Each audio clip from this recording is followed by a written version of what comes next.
New Zealanders.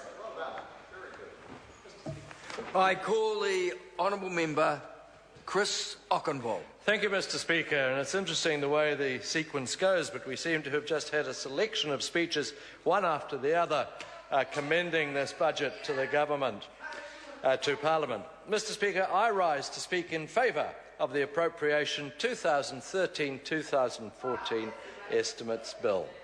I'd like to congratulate my colleagues who've spoken on this budget before me and my equally esteemed colleagues who are to speak on it shortly. While I know we all share the same level of excitement and enthusiasm, my own take on it is that this is a responsible, finely tuned budget for what we are, in my opinion, or for what are, in my opinion, post-ideological times. Let's think back to what we came through. The age of growing the public service to grow the economy is over. In fact, it's been over, Mr. Speaker, for quite some time. As a nation, we may be small in numbers, but we're productive and have proven ourselves as a nation to be highly capable of achieving great things with the materials that we have. This recognises, Mr. Speaker, the essence, the quintessential essence of fundamental New Zealand values. Unfortunately, previous governments have not always recognised this and kept it in mind. Under the previous Labour government, the public service ballooned, but the services for the public did not improve.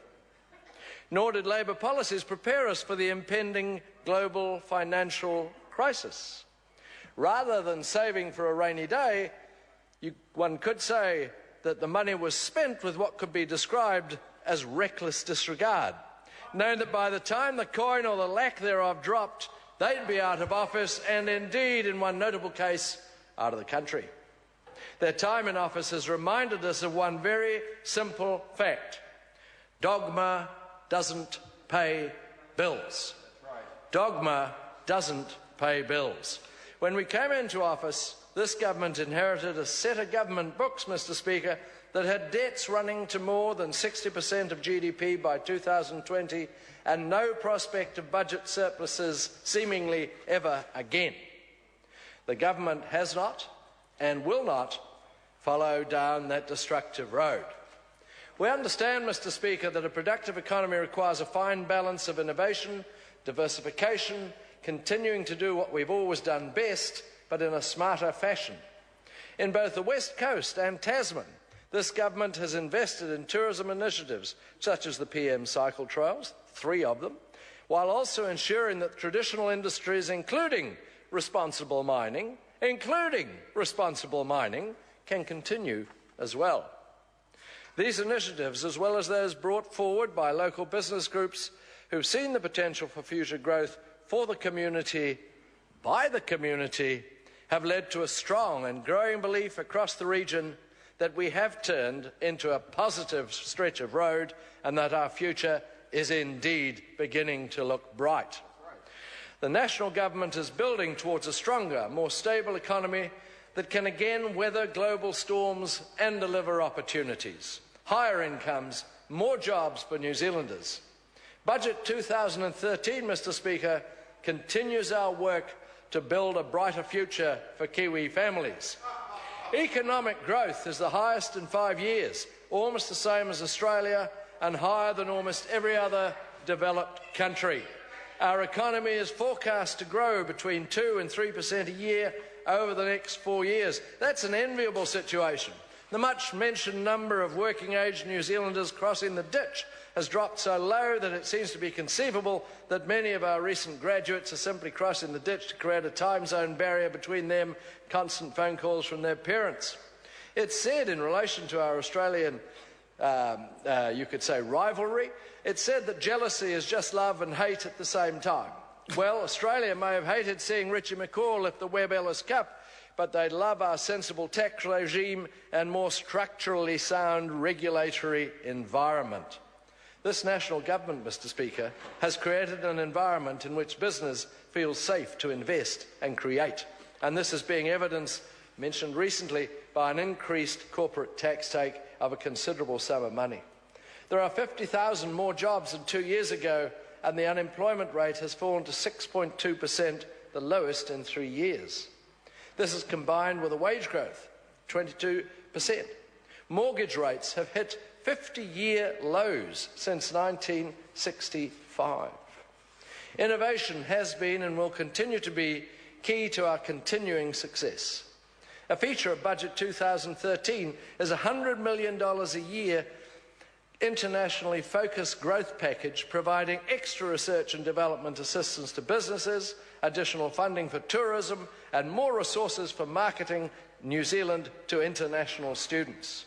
This growth package acknowledges New Zealand's need to pay its way in the world through increased trade and investment, which in turn creates jobs and opportunities for New Zealanders. It's all about increasing productivity.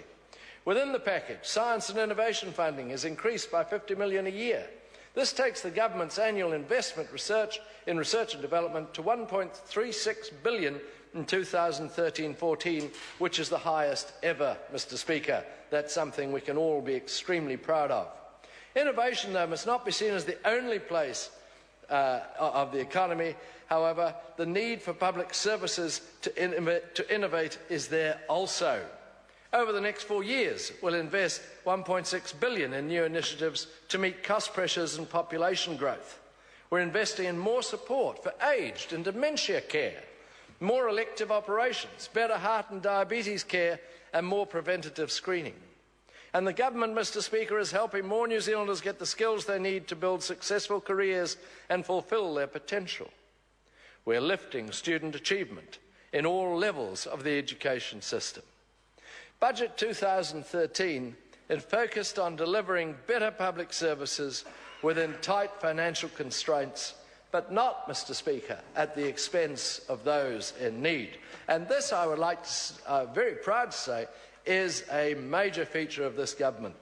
Following work by the Ministerial Committee on Poverty, Budget 2013 confirms important initiatives to support low-income families.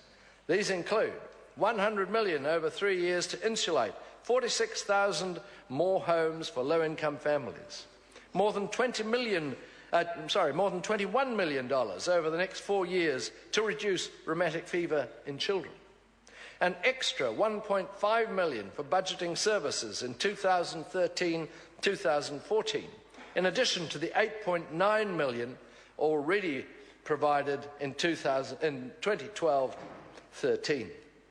There'll be a whiteware procurement program to help beneficiaries buy new appliances under warranty using Ministry of Social Development repayable grants.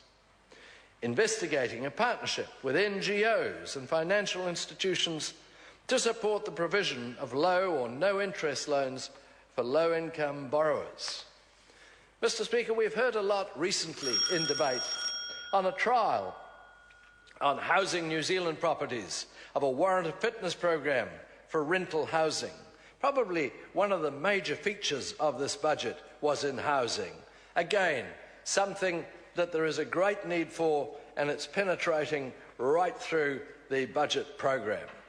These projects in Budget 2013 as a whole will ensure that this exciting and enthusiastic nation continues to have a future which is worth being excited about,